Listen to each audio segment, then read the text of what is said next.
Assalomu alaykum aziz tomoshabinlar. Bugungi ma'lumot juda muhim.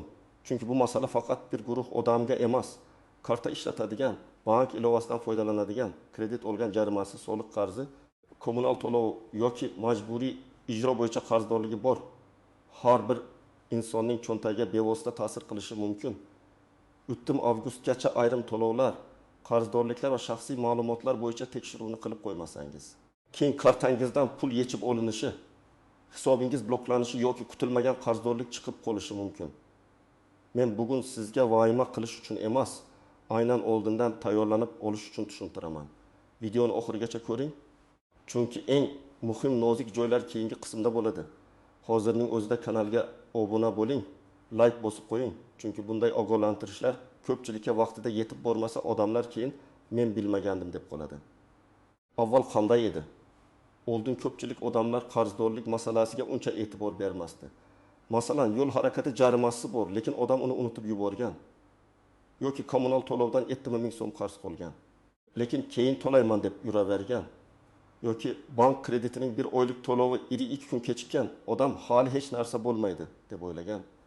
Yana bir holat, kimdir plastik kartasini yangi ochgan, lekin eski hisobida ijro hujjati bo'yicha qarzdorlik turganini bilmagan. Avvallari bunday holatlar ko'pincha sekin yurardi. Odamga xabar kelardi, keyin qo'ng'iroq qilishardi. Ba'zan uzoq vaqt hech qanday harakat bo'lmasdi.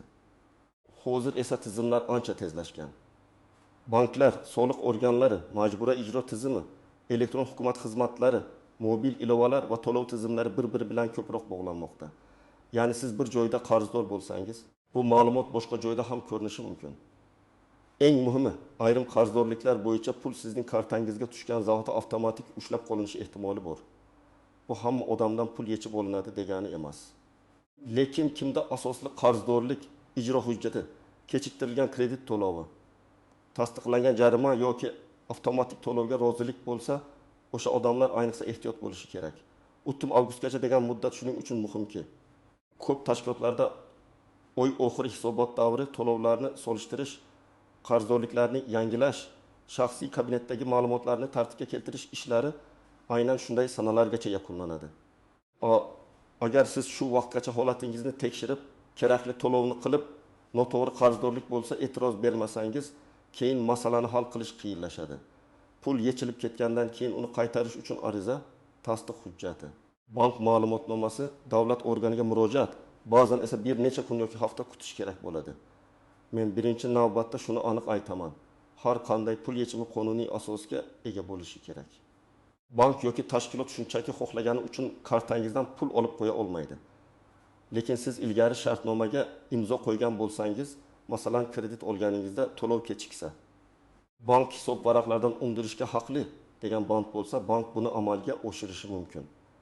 Yoki sud qarori, ijro hujjati, soliq qarzi, aliment qarzi, jarima bo'yicha majburiy undirish mavjud bo'lsa, pul hisobingizdan ushlab qolinishi mumkin.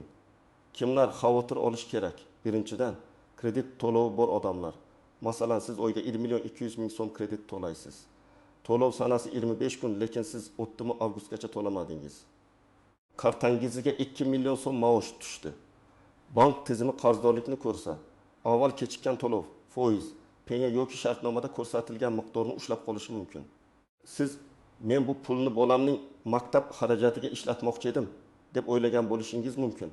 Lekin tizim uchun birinchi navbatda shartnoma bo'yicha qarzdorlik turadi. Ikkinchidan, yo'l harakati qoidabuzarligi bo'yicha jarimasi borlar. Misol uchun, sizga 300 ming so'm jarima yozilgan, lekin SMS kelmagan yoki kelgan bo'lsa ham e'tibor bermagansiz. Vaqt o'tib jarima majburiy undirish bosqichiga o'tishi mumkin. Shunda kartangizga 500 ming so'm tushsa, jarima miqdori ayrim hollarda ijro yig'imi bilan birga ushlab qolinishi mumkin. Eng ko'p uchraydigan xato shuki, odam menda hech qanday jarima yo'q deb ishonadi, lekin avtomobil o'z nomida. Mashinani esa boshqa odam haydagan bo'ladi. Jarima baribir avtomobil egasiga keladi.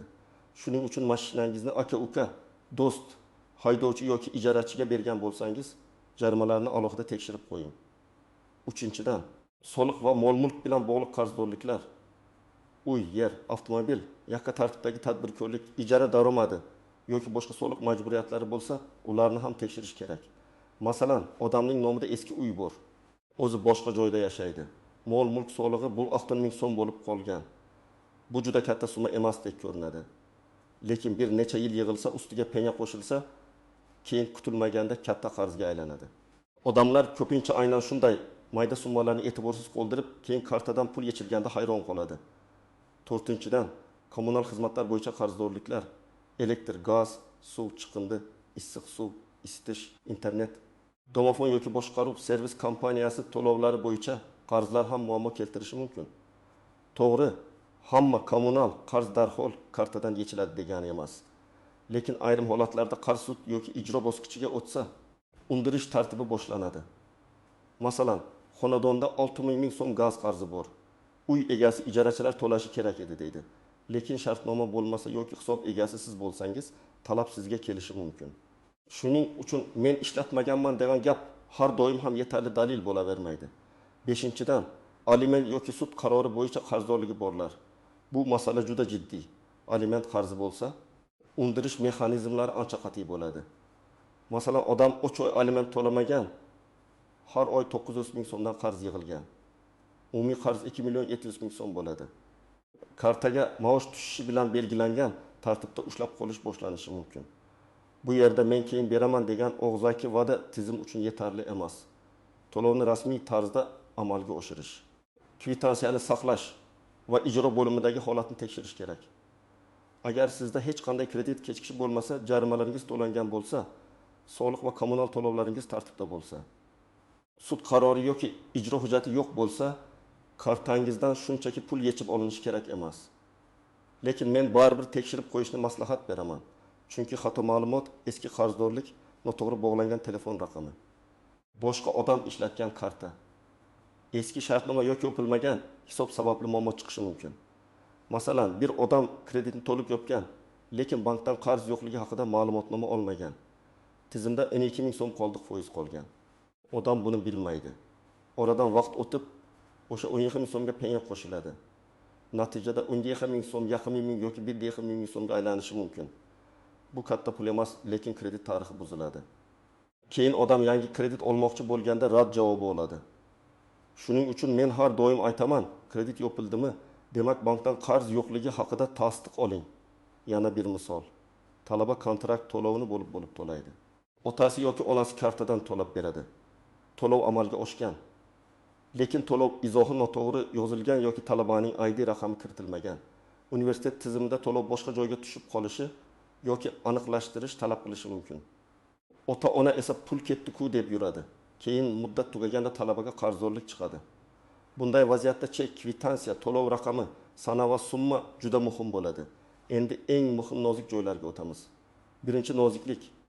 SMS kelmasa ham qarzdorlik yo'q degani emas. Ko'pchilik menga hech qanday xabar kelmadi deydi. Lekin telefon raqamingiz eski bo'lishi, ilovada bildirishnoma o'chirilgan bo'lishi, SMS xizmatida muammo bo'lishi yoki xabar boshqa raqamga ketgan bo'lishi mumkin. Shu sababli faqat SMSga ishonmang. Rasmiy ilova, shaxsiy kabinet yoki tegishli tashkilot orqali tekshiring. Ikkinchi noziklik. Karta boshqa bankda bo'lsa ham majburiy undirishdan qochib bo'lmaydi. Ayrim odamlar men pulni boshqa kartaga tashlab qo'ysam, yechib ola olmaydi deb o'ylaydi. Agar gap oddiy shartnoma bo'yicha faqat bitta bank ichidagi avtomatik to'lov haqida bo'lsa, bu boshqa masala. Lekin ijro hujjati, sud qarori yoki davlat organi qarzdorligi bo'lsa, turli banklardagi hisoblar bo'yicha cheklov qo'yilishi mumkin. Shuning uchun muammoni yashirish emas, hal qilish kerak. Uchinchi noziklik, hamma pul bir xil tartibda ushlab qolinmaydi. Ba'zi tushumlar bo'yicha qonunda himoya bo'lishi mumkin. Masalan, ayrim ijtimoiy to'lovlar, nafaqalar yoki kompensatsiyalar. Lekin amaliyotda buni isbotlash uchun hujjat kerak bo'ladi. Agar kartangizga ijtimoiy yordam tushgan bo'lsa va u noto'g'ri ushlab qolinsa, darhol bankka va undirishni boshlagan organga murojaat qilish kerak.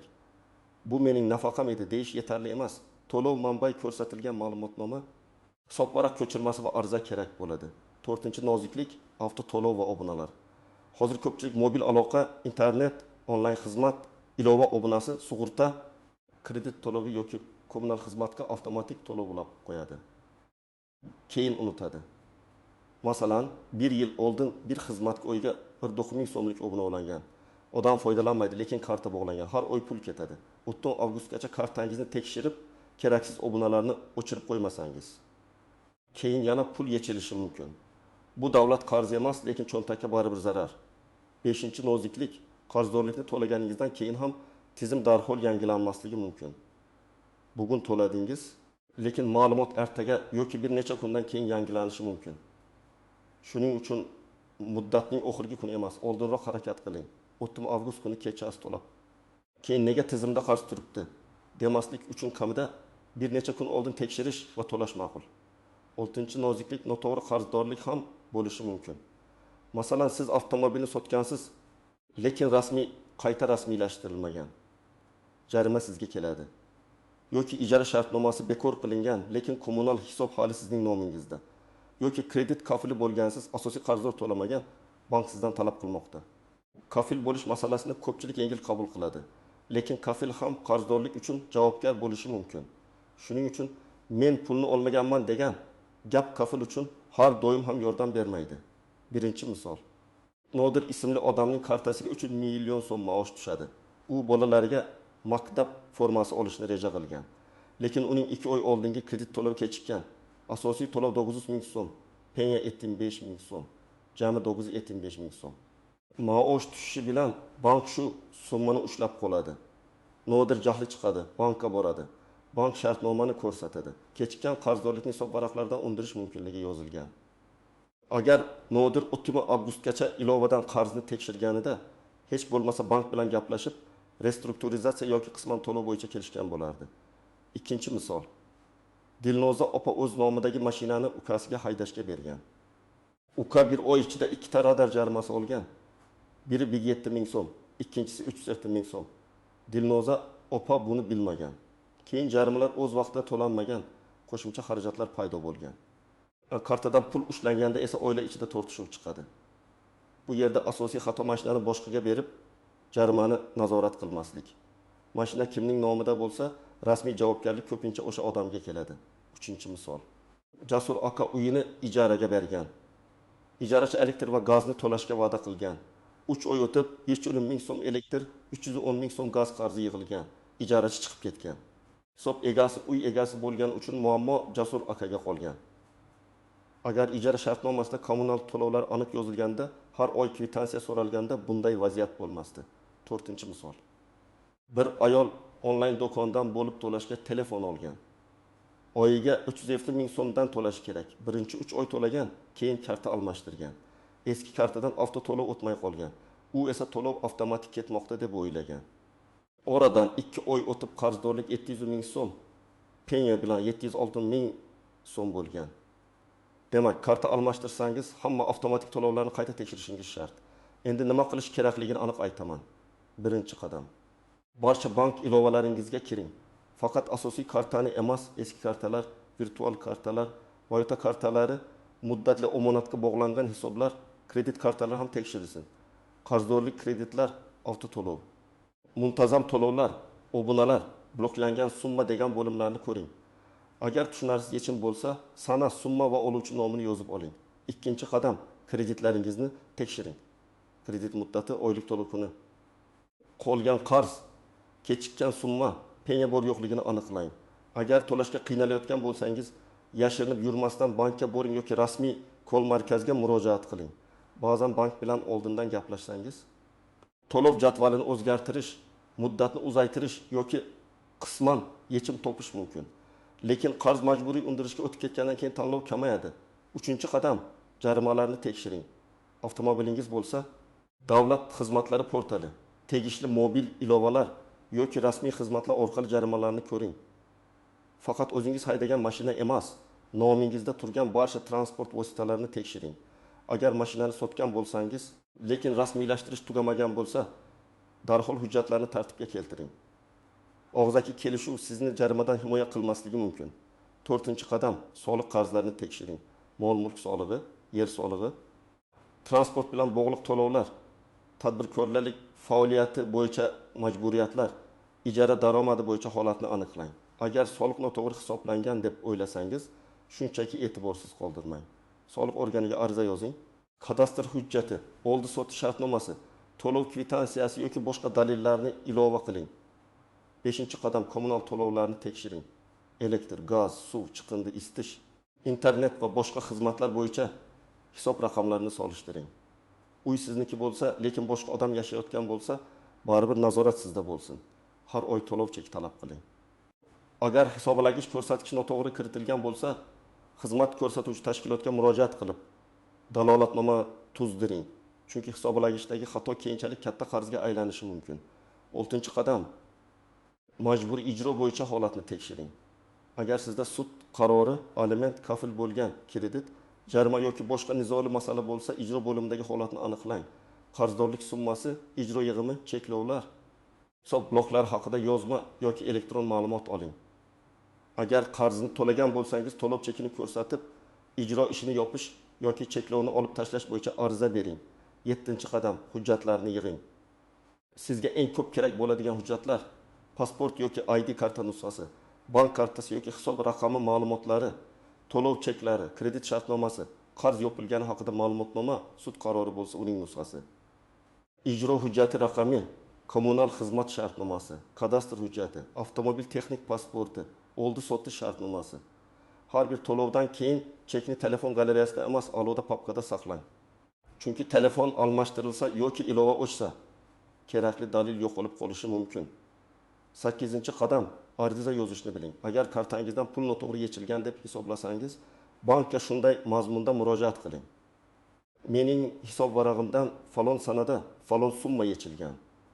Ushbu yechim qaysi hujjat, qaysi tashkilot talabi va qaysi qarzdorlik asosida amalga oshirilganini yozma ravishda tushuntirib berishingizni so'rayman.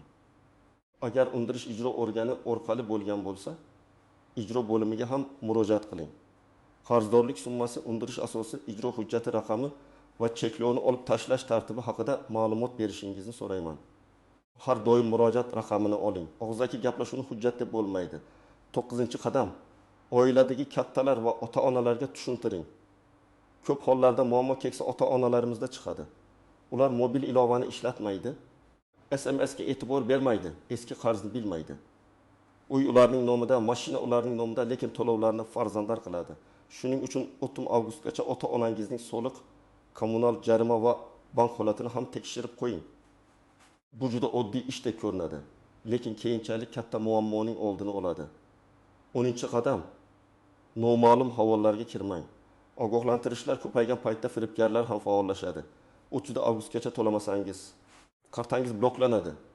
Mana bu havolaga kiring degan SMS yoki Telegram xabarlar kelishi mumkin. Hech qachon karta raqami, amal qilish muddati, CVV kod, SMS kod yoki ilova parolini begona saytlarga kiritmang. Rasmiy ilovaga o'zingiz kiring. Rasmiy kol markaz raqamiga o'zingiz qo'ng'iroq qiling. Firibgar yuborgan havola orqali kirish eng katta xatolardan biri. Men buni qayta-qayta aytishimning sababi bor. Pul yechilib ketgandan keyin odamning kayfiyati buziladi, rejalari buziladi, oilaviy xarajatlari kechikadi. Masalan, maktab bozori oldidan 200 ming so'm jarima ushlansa, bu oddiy oila uchun katta zarba. Yoki ijara to'lovi kuni kartadan kredit qarzi yechilib ketsa, odam uy egasi bilan muammoga kiradi. Yoki davolanish uchun yig'ilgan puldan eski qarz ushlansa, bu yanada og'ir vaziyat. Shuning uchun men sizga kutib turing demayman. Hozir tekshiring, hozir aniqlang, hozir hujjatni tayyorlang. Agar qarzdorlik haqiqatan ham sizniki bo'lsa, uni imkon qadar tezroq yoping yoki rasmiy kelishuv qiling. Agar qarzdorlik sizniki bo'lmasa, dalillarni yig'ib e'tiroz bering. Agar summa kichik bo'lsa ham beparvo bo'lmang. Chunki kichik qarz vaqt o'tishi bilan penya, ijro xarajati, kredit tarixining buzilishi yoki hisob cheklovi kabi kattaroq muammolarga olib kelishi mumkin. Xulosa qilib aytaman, 30 avgustgacha eng muhim vazifa vayma qilish emas, nazoratni qo'lga olish. Bank ilovalaringizni tekshiring. Kredit va jarimalarni ko'ring. Soliq va kommunal qarzlarni aniqlang. Avtomatik to'lovlar va keraksiz obunalarni o'chiring. Kerakli hujjatlarni saqlang. Agar pul yechilgan bo'lsa, darhol uning asosini yozma ravishda so'rang. Agar qarz noto'g'ri bo'lsa, rasmiy ariza bilan e'tiroz bildiring. Eng katta xato jim yurish va o'zi hal bo'lib ketar deb kutish. Sizlarda ham shunday holat bo'lganmi? Kartadan kutilmaganda pul yechilganmi? Jarima yoki qarzdorlik keyin ma'lum bo'lganmi? Tajribangizni izohlarda yozib qoldiring, boshqalarga ham foydasi tegadi. Videoni foydali deb bilsangiz, like bosing, kanalga obuna bo'ling va yaqinlaringizga yuboring.